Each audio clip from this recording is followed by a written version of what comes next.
Rossiyada benzin tanqisligi kuchaymoqda. Putin uchun katta muammo. Masha va Medved multfilmini ko'rish taqiqlandi. Isroil falastinlik mahbuslarni qatl etish majmuasini qurmoqda. Tojikiston prezidenti Rog'un GES qurilishini ko'zdan kechirdi.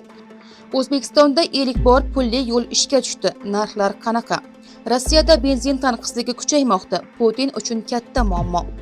Rossiyada benzin tanqisligi kuchaymoqda. Moskvada ayrim haydovchilar benzin sotib olish uchun soatlab navbat kutmoqda.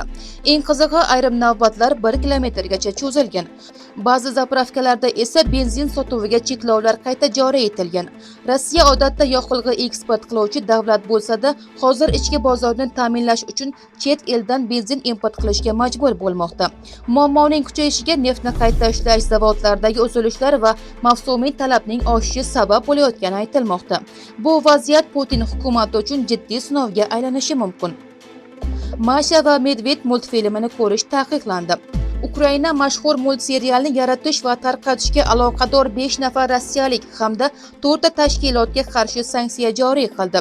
Ukraina tomoni multserial bolalar kontenti orqali Rossiyaga xayrixoh g'oyalarni tarqatishini da'vo qilmoqda. Sanksiyalar 10 yilga joriy etilgan.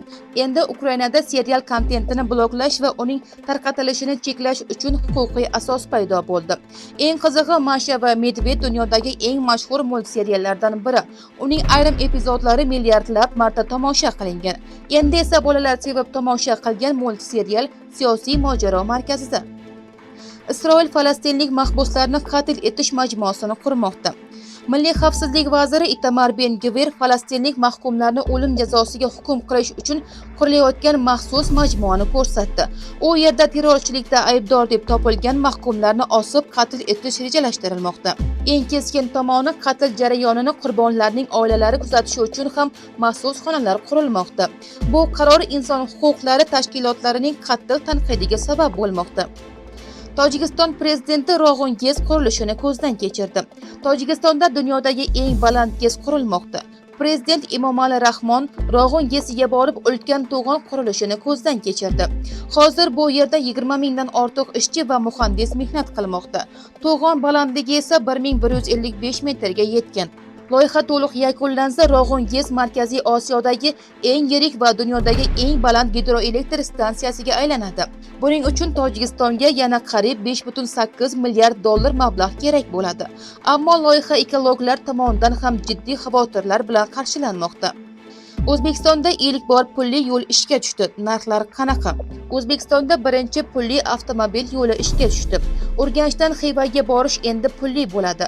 Yengil avtomobil uchun to'liq yo'nalish narxi 25 ming so'm.